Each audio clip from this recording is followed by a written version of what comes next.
Hello there, welcome to This Cat, the Mice and the Curry. They will make an appearance when I forget something, when, no doubt, I will. Over lockdown, I learned to make curry at home because we couldn't get out. So I've been making curry for about 6 years now. Saved me a fortune, I hope. I've made all different types.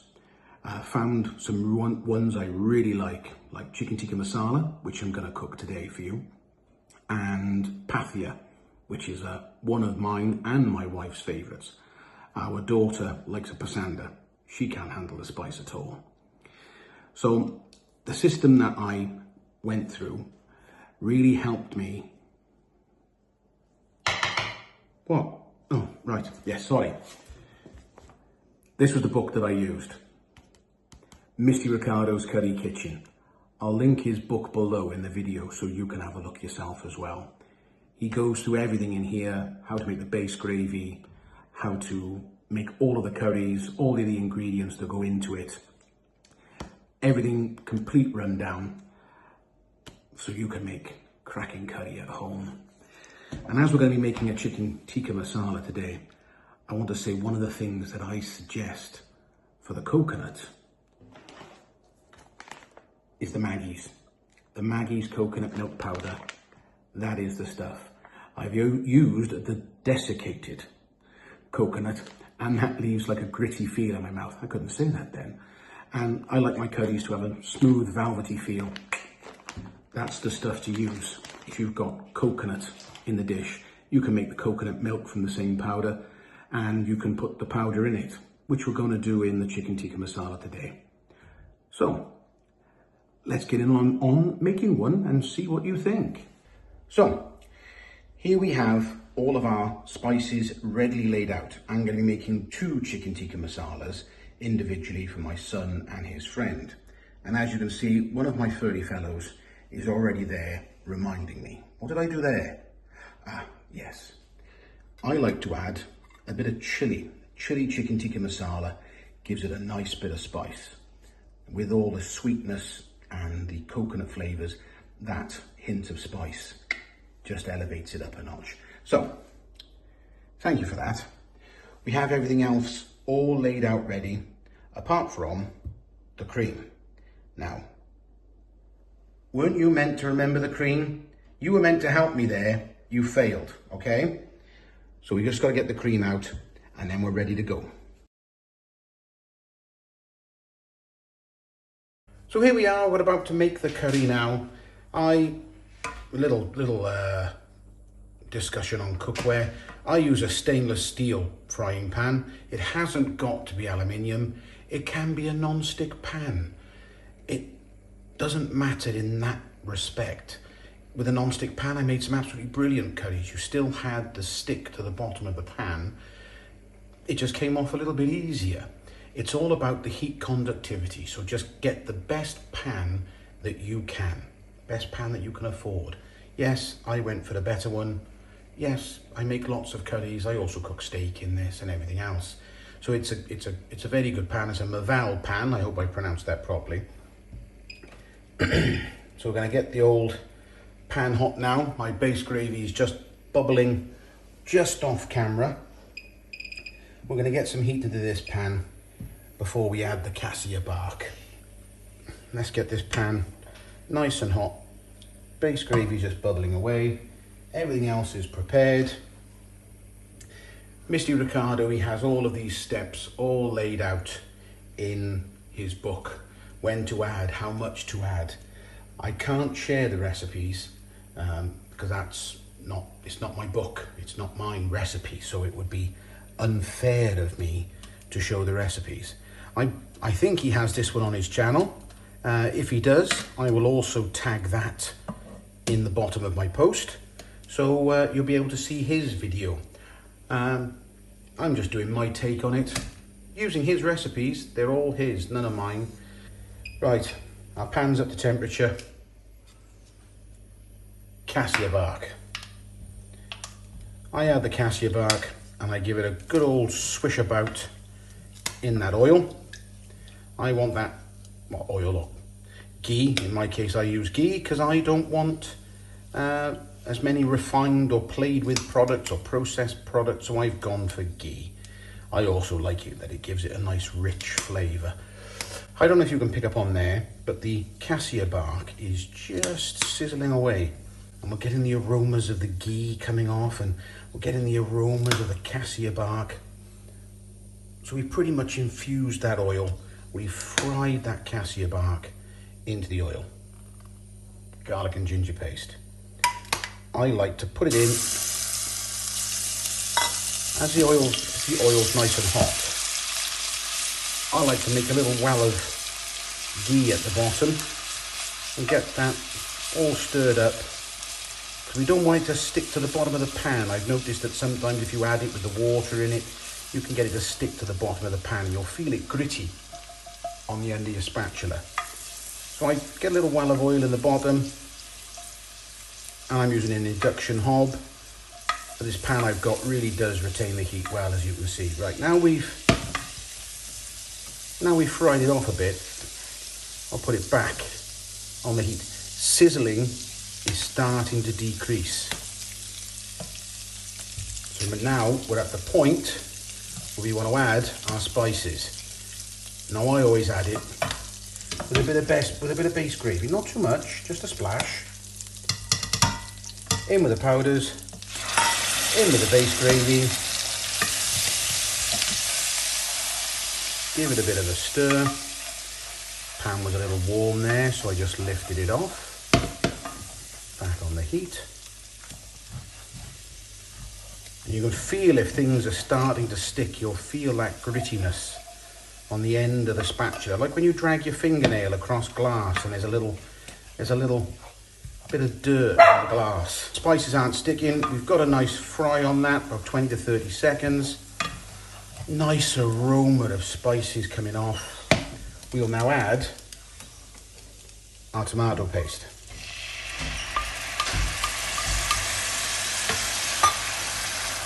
Tomato paste added. That'll just help lift anything off the bottom of the pan. And we're going to let that go for a couple of minutes. We want dry craters to form. We want the oil to separate. We don't want to burn it, but we want these factors. It reduces down a touch, gets dry craters. And those dry craters come from the oil bubbling through, the steam, bubbling through the tomato paste. And you can really see over there those dry craters forming.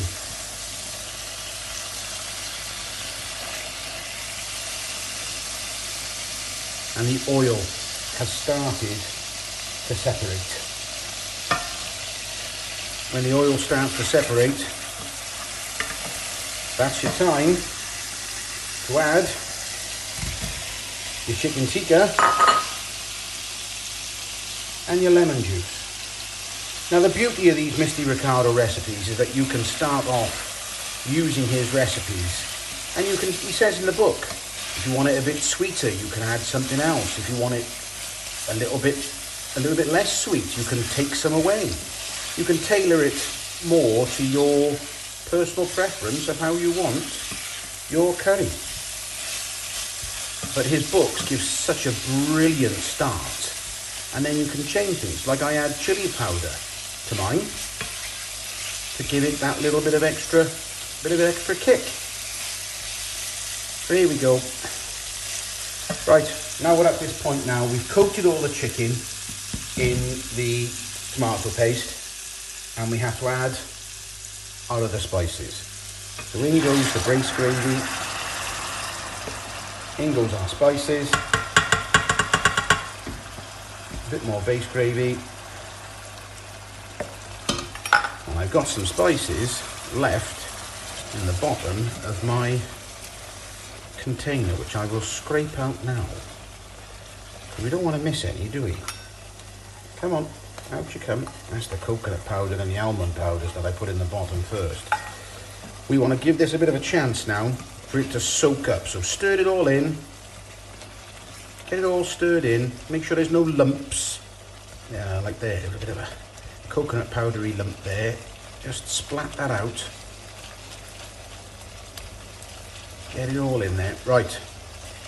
Now we gotta leave it alone. Set a timer.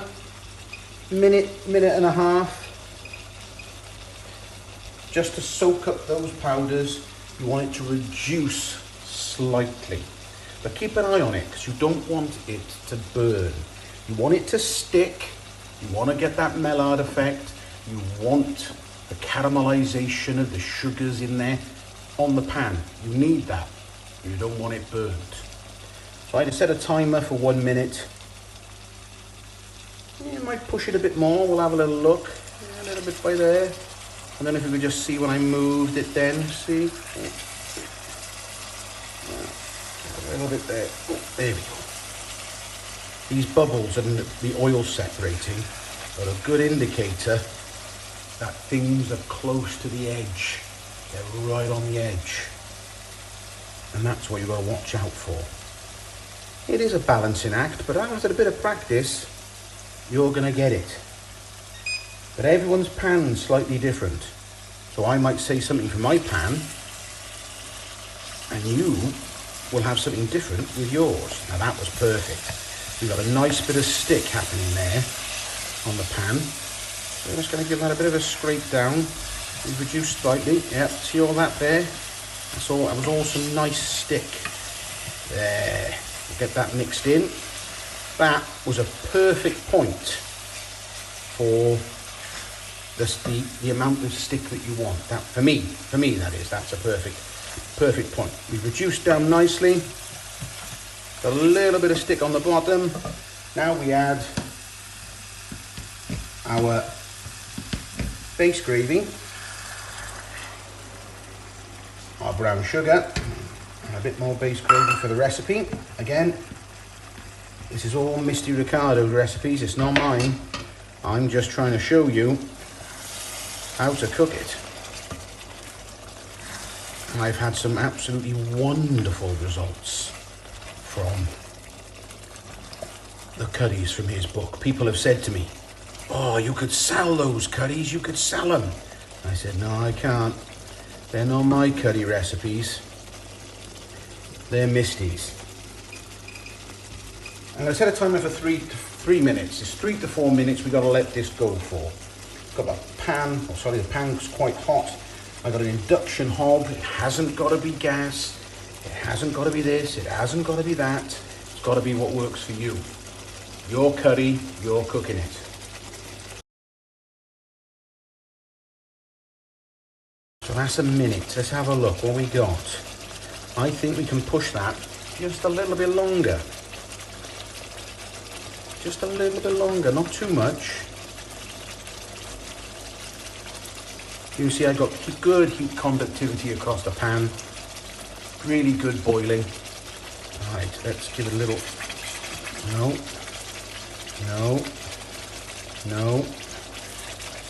A little bit there. A little bit there. Check the middle, because a lot of pans heat up from the middle. No, we can push that a little bit further. Just a little bit. We want it to stick. We want that when we push the spatula through the curry, it builds up on that edge. There's going to be a place we're going to get it. Right there where that oil is separating. See how it's just building up in front? A little bit more. Right, see how I'm meeting resistance there. Meeting resistance.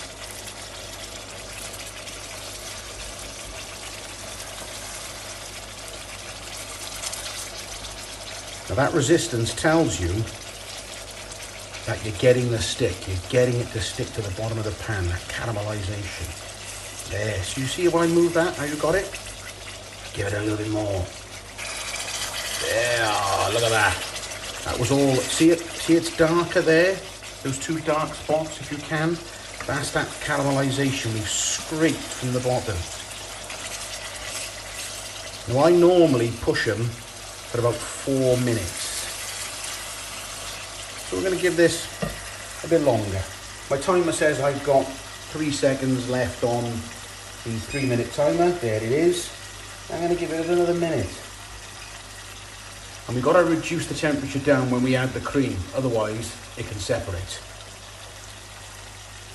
especially with single cream. I'll be completely honest with you that are watching, I bought double cream because they didn't have any single cream. See, look at that there, look at that. Right there in the middle, that's it there, yes. Yes. Just see it, see if I can move it. There you go, you can just see the stick on the bottom. There, we want that, we need that. There it is, right, lovely. Oh, so we've now pushed, oh, there we go. See, it all still comes off, we've got the stick, but it just comes off, so it's not burned on. We've just got a nice bit of stick on it. So there we go, that was our next minute. Let's all get it all scraped off now, because we want all of that caramelization. We want that in the curry. Right, well, I got a chance now. Let's get that cassia bark out. Now let's get that one out. We don't want to have any sauce in it, do we? Because we've just spent a couple of minutes making that. Perfect. That there is spot on. And it's quite thick now. Quite thick. Now we haven't got any burnt bits. But when you think about that, we push that quite hard. And you see these thicker spots. That's all the flavour. Okay, so she's cooled right down now. No longer going hard. Cream and coriander. Teaspoon. Oh, teaspoon? Tablespoon of roughly chopped coriander there. Let's mix that in. And then in next will go our cream. See how nice and thick that is. Now that cream is going to thin that out nicely. So in with our cream. You follow these recipes, you won't go far wrong. I'm going to leave a bit left over, decoration. Get that cream into it, scrape off the sides. You don't want to miss any of that, do you? You've just made it. You don't want to miss any of that. Okay, so it's all in there, everything's all mixed in. Let's get the temperature whacked back up. Make sure it's piping hot.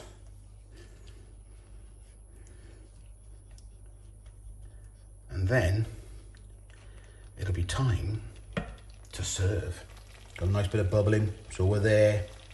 Everything's up to temperature. If you want to be a bit more safe, get yourself a thermometer. Nice, 78 degrees on that piece of chicken. 73 on that. Chicken's cooked. It's already pre-cooked chicken tikka, but you know, before you're putting it on your plate, you're giving yourself the perfect opportunity for a lovely curry. Before we put it to the table, let's give it a little taste. See if we got to add anything. Nope. That is spot on. And now for the tasting at the end. You have your finished product. As you can see, they're all ready. They're all there, ready to taste some. You have had too much already, so you got to wait. As you can see, they need some more curry than you. You've eaten way too much. Let's give it a taste.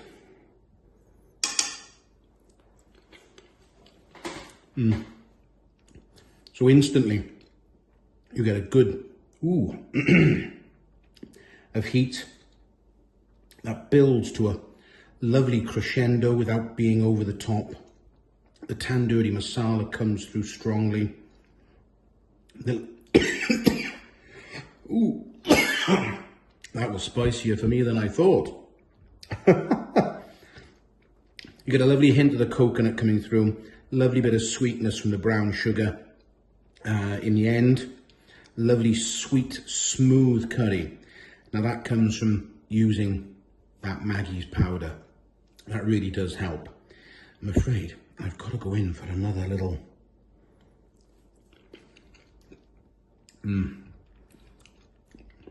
Not gritty at all. As I said, lovely, lovely flavour. That would go fantastic with some naan bread and some rice.